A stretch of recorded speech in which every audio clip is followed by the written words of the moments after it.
चलिए भाई, सभी को नमस्कार। विवेकानंद, गुड इवनिंग बेटा। जुड़ जाएं और पूछ लीजिए अपने डाउट्स। अंकित बिस्वा, हेलो।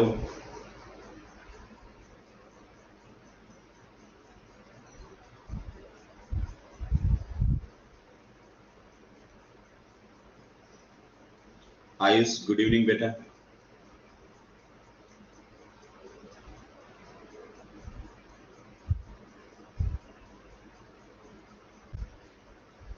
महक बेटा, उनके सॉल्यूशन दूंगा मैं चैप्टर के आखिरी में।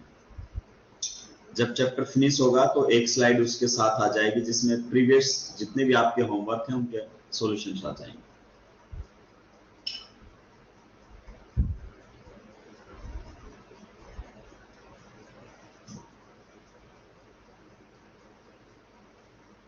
नासिफ, गुड इवनिंग बेटा। पूछ लीजिए अपने डाउट्स। ऋषिकेश, मॉड्यूल में कोई भी डाउट नहीं है। चलिए, अगर आपको डाउट नहीं है तो आप थ्योरी में पूछ सकते हैं, कोई दिक्कत नहीं है। ये बेटा मैं क्लास में ही डिस्कस करूंगा, क्लास के अंदर ही डिस्कस करूंगा। आयुष कालिया, क्या है, सॉरी केडिया, गुड इवनिंग बेटा। ये बेटा मैं क्लास के अंदर ही डिस्कस करूंगा इस क्वेश्चन को, मुझे याद है। स्वाति बेटा, प्लीज आप क्वेश्चन की फोटो भेज दें एक बार मुझे। ऋषिकेश, आपको भी जो थ्योरी में डाउट है पूछ लें, और जिन लोगों को कोई भी डाउट नहीं है वो टाइम वेस्ट ना करें, वापस जाकर स्टडी करें। सिप्रा, आप मुझे से पूछ रही हैं ब्राइन सॉल्यूशन क्या होता है, वो आईओसी का पार्ट है, वो तो आपको खुद को पता होना चाहिए ना बेटा। आप वो भी मुझसे पूछ रहे हैं, इसीलिए तो क्वेश्चन के अंदर ट्विस्ट है। यही तो क्वेश्चन का ट्विस्ट है कि कौन एक्सेस के अंदर उसके अंदर होता है।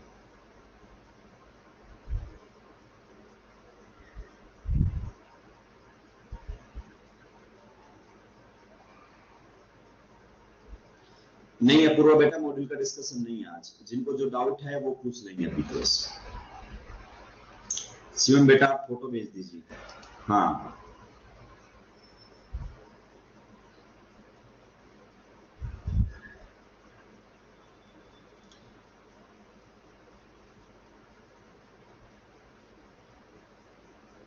आयुष रीअरेंज क्यों होगा भाई?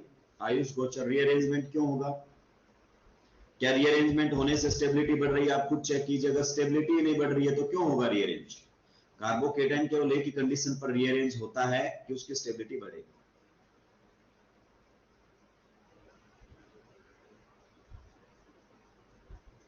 बेटा acid base, Rishikesh, acid base reactions are generally reversible. जब आपकी एल्कीन रिएक्शन करती है, ये हमारे सामने एल्कीन है, it is acting as a base ना, और ये मान लीजिए कोई एसिड है, तो ये तो रिवर्सिबल हो जाते हैं ना, like acid base reaction.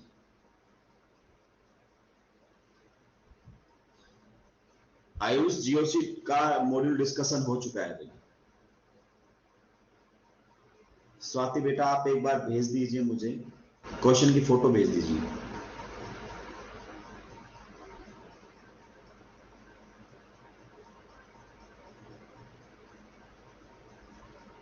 Ayush, sorry Rishikesh, आप कैसे लिखते हैं पता नहीं चलता भाई, ठीक से लिखो आप। बेटा पढ़ाया ही नहीं है। शिवम बेटा, ये क्वेश्चन मैंने बता करने के लिए दिया ही नहीं आपको। क्या वो क्वेश्चन मैंने करने के लिए दिया आपको? उसमें प्रोक्साइड है, अभी मैंने प्रोक्साइड पढ़ाया नहीं है, प्रोक्साइड इफेक्ट पढ़ाया नहीं, वो कहां से बनेगी बेटा?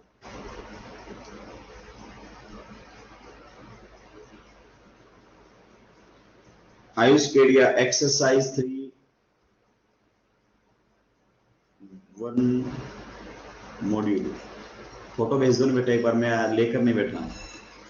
हाँ, मेरे पास आ गए।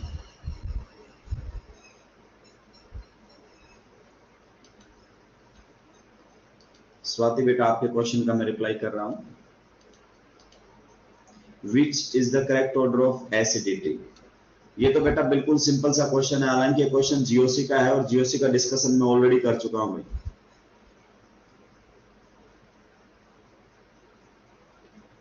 आईओसी से भी इस क्वेश्चन को आप सोल्व कर सकते हैं। आपको पता होना चाहिए कि कौन से की एसिडिक नेचर ज्यादा रहने वाला है, कौन सा हाइड्रोजन ज्यादा एसिडिक रहेगा। सिंपल सा है, नोटबुक के अंदर भी है। ये कार्बन है sp, ये कार्बन है sp2 और ये कार्बन है sp3। एसिडिक नेचर आपको पता होना चाहिए, मोर ईएन से जुड़ा हुआ हाइड्रोजन ज्यादा एसिडिक होता है। जब यहाँ पर आईओसी के अंदर आपसे वाटर की बातें की जाती है, एचएफ की बातें की जाती है, तो आप आसानी से पहचान लेते हैं कि कौन सा एच ज्यादा एसिडिक है। क्यों? क्योंकि यहाँ पर आपको लगता है कि आईओसी का है पूरा, लेकिन ये क्वेश्चन भी आईओसी का है, ईएन बेस्ड है। That's very simple question. More will be the EN, more will be the acidic strength. Ayush protonation का मतलब होता है H+ का जुड़ना। प्रोटोनेशन का मतलब होता है H+ का जुड़ना। जब भी कहीं पर H+ जुड़ता है या कोई H+ को एक्सेप्ट करता है तो उसे प्रोटोनेशन का नाम दिया जाता है।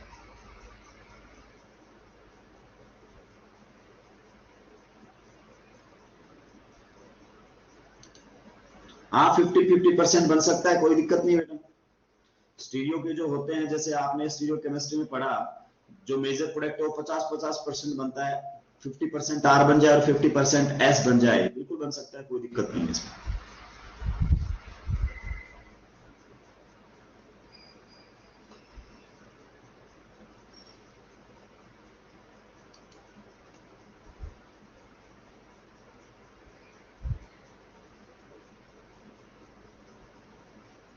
जब प्रीडोमिनेंट प्रोडक्ट फॉर्म व्हेन, इसके अंदर क्या हो गया भाई? मिजानसन, क्या डाउट है इस क्वेश्चन के अंदर? रिंग ओपनिंग ठीक से कर दो। HOCl पढ़ा दिया है क्या मैंने? पहले अपने में पढ़ाया नहीं गया, ये क्वेश्चन में दिया है क्या अभी आपको? नहीं तो हो जाएगा बेटा, ये पढ़ाया नहीं अभी मैंने। ठीक है, ये आ जाएगा, अगली क्लास में आ जाएगा। ये आगे का आ गया होगा होमवर्क। ठीक है, होमवर्क आगे का आ गया होगा, ये क्वेश्चन हो जाएगा। हाँ मिजान हसन, मैं समझ गया, HOCl आएगा, अगली क्लास में क्लियर हो जाएगा। ठीक है सिप्रा बेटा, आप फोटो भेज दीजिए मुझे एक बार।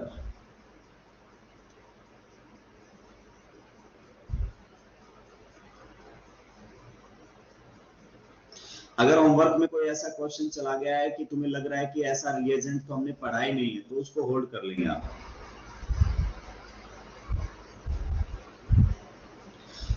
ऋषिकेश, ये ऐसे आंसर नहीं आता है, ये ऐसे आंसर्स नहीं आते हैं बेटा। F2Cl2 Br2 I2 का रिएक्टिविटी एक बार आप आईओसी से कंफर्म कर लीजिए। आईओसी में इसको बेटर बताया जाता है। क्लियर? केटाइन की स्टेबिलिटी से आप ऐसे नहीं कह सकते भाई। नहीं नहीं, बॉन्ड की स्ट्रेंथ से भी नहीं आते हैं ये ऑर्डर। आईओसी में आपको जब चैप्टर पढ़ाया जाएगा हेलोजेंस वाला, तब आपको क्लियर कर दिया जाएगा। 1 मिनट के लिए मैं मॉड्यूल लेकर आता हूं।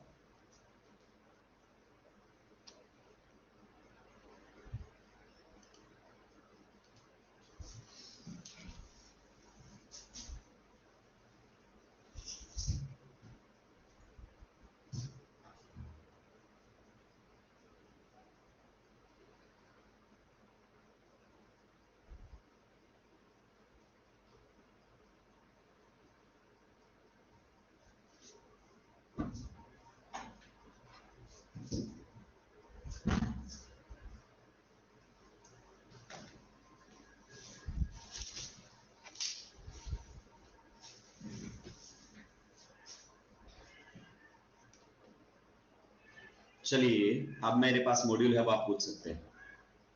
हेलोजेंस पढ़ा दिया, तो आईओसी के अंदर बेटा रिएक्टिविटी भी एक्सप्लेन।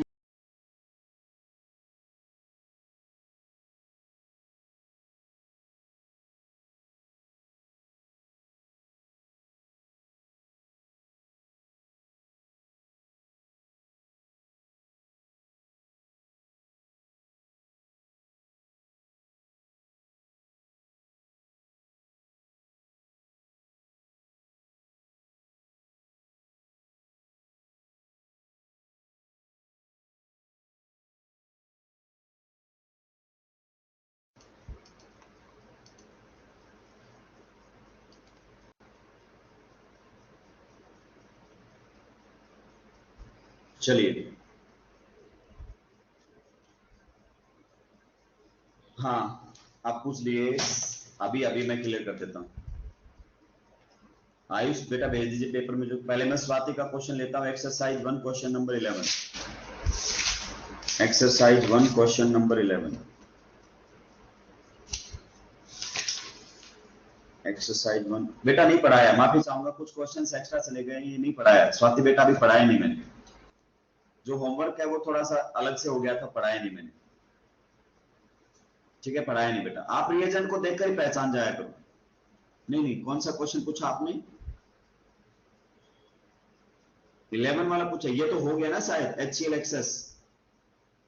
1 मिनट स्वाति बेटा, ये क्वेश्चन तो कर चुके हैं हम। जिन्होंने एक्सरसाइज 111 में क्वेश्चन जो पूछा है, ये तो अपनी क्लास के नोट्स में दिया है ये क्वेश्चन। तो स्वाति प्लीज आप अपनी नोटबुक चेक करें, क्वेश्चन पढ़ाया गया है।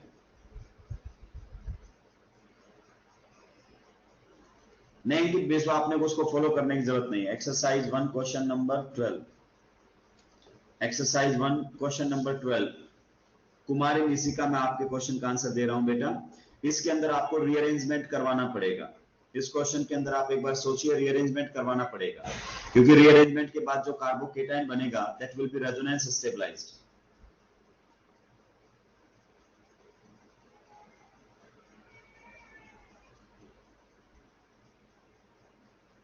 एक्सरसाइज 3 क्वेश्चन नंबर 1,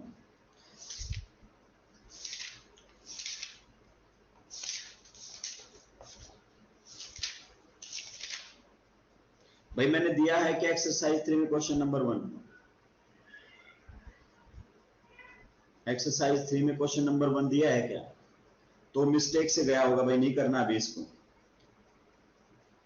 एक्सरसाइज 3 में फर्स्ट नहीं करना, एक्सरसाइज 3 में शायद एक ही क्वेश्चन कर सकते हैं, सेकंड अभी तक जो हमने पढ़ा है। अभी जो एक्सरसाइज के क्वेश्चंस दिए ना उसको होल्ड कर लो, एक बार टॉपिक के बाद आप करना, ठीक है? एक बार अपना टॉपिक खत्म हो जाए उसके बाद पूरे कर लेना एक्सरसाइज के क्वेश्चंस, उसमें ज्यादा बेटर रहेगा कि टॉपिक कंप्लीट हो चुका है, अब तो क्वेश्चन बनना ही चाहिए। जैसे अपन जीओसी में करते थे, एक साथ में बता दूंगा इस टॉपिक के ये क्वेश्चन।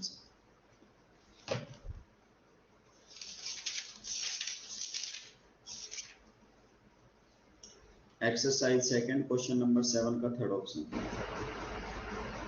हाँ ये तो कर सकते हैं भाई, इसके अंदर तो कुछ भी नहीं है, रीअरेंजमेंट करवाना पड़ेगा आपको। निशिका जी आप रीअरेंजमेंट करवाइएगा एक बार, रीअरेंजमेंट सोचिएगा, आप कुछ चीजें मिस कर देती हैं सर। मॉड्यूल में पेज नंबर 84 में तो टॉप पर जो थ्योरी नहीं पढ़नी है मॉड्यूल की, मिजान हसन मॉड्यूल की थ्योरी नहीं पढ़नी आपको, थ्योरी नहीं पढ़नी है मॉड्यूल की, थ्योरी वही पढ़ना है जो मैं पढ़ा रहा हूँ। अगर मॉड्यूल की थ्योरी पढ़ लेते तो ये तो डीएलपी के अंदर भी मिल जाता है। कुमारी निशिका जी जब आप केटाइन बनाएंगी तो आपको पता है पहला काम क्या होता है केटाइन का? जरा बताइए, केटाइन का पहला काम, संसद के इसी मॉनसून सत्र में उसने कुछ रूल, कुछ नियम वहां से बनवा के लाया है, कुछ अधिकार वहां से अपने पाए हैं। क्या बना हुआ केटाइन पहले रीअरेंज नहीं होगा? कार्बोकेटाइन का रीअरेंजमेंट पहले हो जाता है न्यूक्लियोफाइल के अटैक से भी। आयुष पूछिए बेटा, पेपर वाला क्वेश्चन आप फोटो भेज दीजिए, बता दूंगा मैं तो।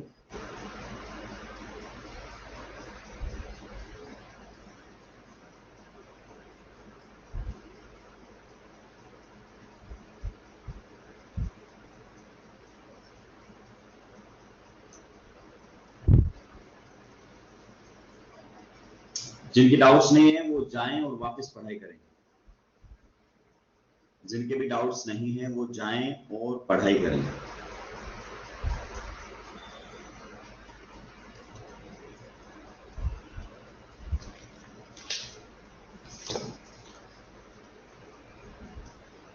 ऋषिकेश जो क्वेश्चन मैंने आपको करने के लिए दिया गया है वो आप मुझे से ना पूछें।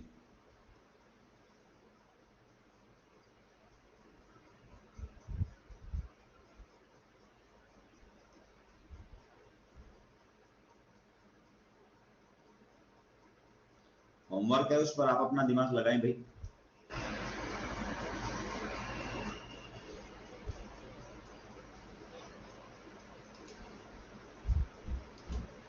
होमवर्क जो है उस पर तो आपको अपना दिमाग लगाना ही पड़ेगा ना।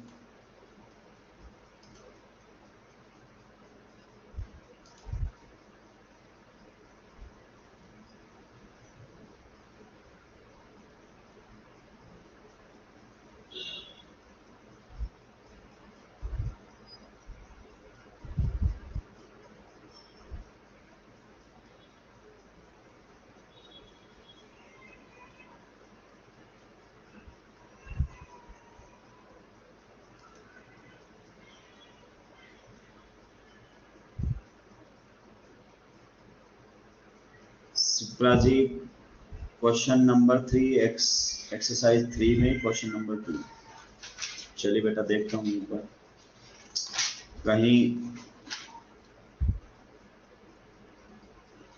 Exercise 3 question number 2। हाँ तो इसमें क्या हुआ बेटा, वैसे तो क्वेश्चन ही फर्जी है, ये वैसे तो क्वेश्चन ही फर्जी है, काट दो इस क्वेश्चन को, काट दीजिए।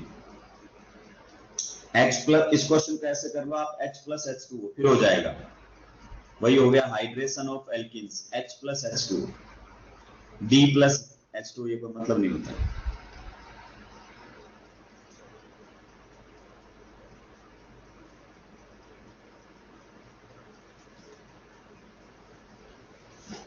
चलिए जिनको डाउट नहीं है वो लीव कर जाएंगे और स्टडी करेंगे, मैं भी यहाँ पर वेट करूंगा, जिसको डाउट होगा बता दूंगा। आयुष जी जो आप क्वेश्चन पूछ रहे हैं ये सारे के सारे आपकी नोटबुक के अंदर अवेलेबल है, कौन से ऑप्शन में डाउट आया आपको? ये सब आपकी नोटबुक के ही एग्जाम्पल हैं।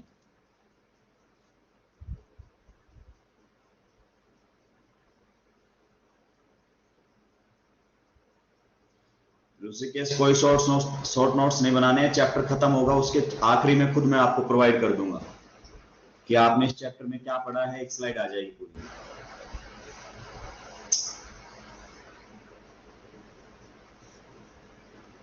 कितने एरोमेटिक होंगे, let me check it out.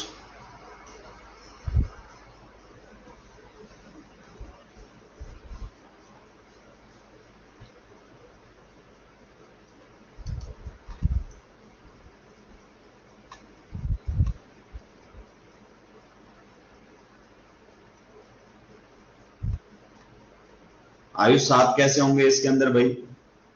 Annulene 10 को भी आप एरोमेटिक काउंट कर रहे हैं, जो बोला था इंपॉर्टेंट नॉन एरोमेटिक उसको भी एरोमेटिक बना दिया आपने। ऊपर वाली रो में जो फोर्थ कंपाउंड है annulene 10 that is non aromatic. Class note का क्वेश्चन है भैया नोटबुक का, फिर भी आप गड़बड़ी करते हैं।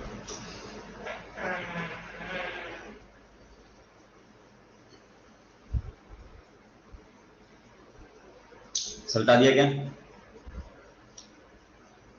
हाँ अब सब याद आ जाता है तुम लोगों को, राक्षस हथौड़ी लेके बैठा करो ना, पित्तल हो गया दिमाग तुम्हारा, मिलो ऑफलाइन क्लासेस में सब चलेगा तुम्हारा दिमाग पे।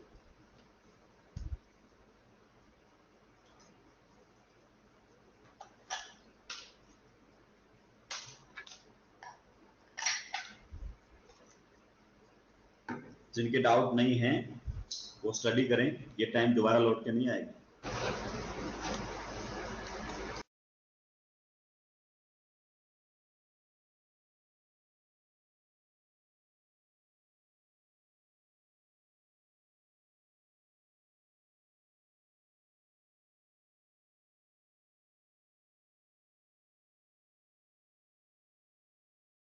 आयुष जी सिली मिस्टेक्स को कम करने का मात्र एक ही तरीका है, प्रैक्टिस। जितना ज्यादा क्वेश्चन आप प्रैक्टिस करेंगे आपकी सिली मिस्टेक्स उतनी ही कम हो जाएंगी। किसी के पास ऑनेस्टली मैं बोल रहा हूं, किसी के पास कोई सॉल्यूशन नहीं है इस चीज का। कोई फालतू में अपना ज्ञान देकर आपको इंप्रेस कर सकता है, बट रियलिटी ये है कि जब मैंने अपना एग्जाम दिया था उस टाइम पर मेरे भी नेगेटिव हुए थे। अब जिसने कभी जिंदगी में कंपटीशन एग्जाम फाइट नहीं किया, जेई नहीं दिया, नीट नहीं दिया, वो हो सकता आपको कोई बढ़िया ज्ञान दे दे, बट मैं तो एक ही बात जानता हूं, मैं खुद अपने नेगेटिव कंट्रोल नहीं कर पाया था, और उसको कंट्रोल करने का एक ही तरीका है, प्रैक्टिस। जितनी बार आप क्वेश्चंस ज्यादा करेंगे तो आपको जो गलती है उसका एहसास रहेगा कि लास्ट क्वेश्चन में ये गलती हुई थी, अब मेरे को नहीं करनी।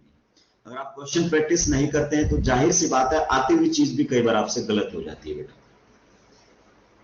अगर मैं नेगेटिव रोक पाता तो मैं भी एक अच्छी ब्रांच के साथ बीटेक करके बाहर आता। मेरा भी सपना था मैं सीएस लेता, बट ठीक है मैकेनिकल में काम चलाना पड़ा मुझे, मैं खुद कंट्रोल नहीं कर पाया। अब मुझे समझ में आई है चीजें की प्रैक्टिस की कमी थी। थ्योरी आप कितना भी पढ़ लो, थ्योरी से काम नहीं चलता।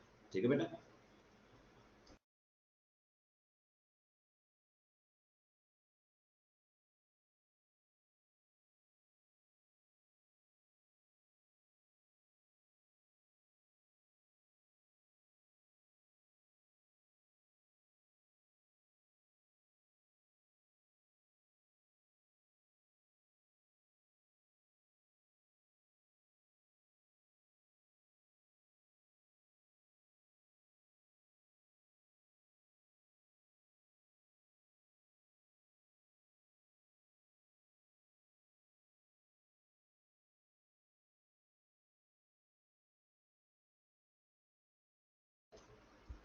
हाँ आयुष बेटा, आप बिल्कुल ऐसा कर सकते हैं। मॉड्यूल के क्वेश्चंस को बार बार आप सोल्व कर सकते हैं और कोशिश करें बिना थ्योरी पढ़े क्वेश्चंस को सोल्व करने। थ्योरी और उसके बीच में थोड़ा सा गैप रखें, ताकि अगर आपने पढ़ा नोटबुक और फिर आपने क्वेश्चंस किए तो मॉड्यूल में तो नोटबुक से भी कम क्वेश्चंस हैं, तो कुछ के आंसर पहले याद हो जाते हैं, तो उनको थोड़ा सा ढूंढने का टाइम दो। जैसे एनुअलिंग 10 आपका गलत हुआ, क्यों? क्योंकि आपने थ्योरी के पढ़ने के कुछ समय बाद उस क्वेश्चन को रिवाइज नहीं किया, आपके दिमाग से हट गया कि नॉन प्लेनर होता है, बस इतना सा मिस्टेक होता है।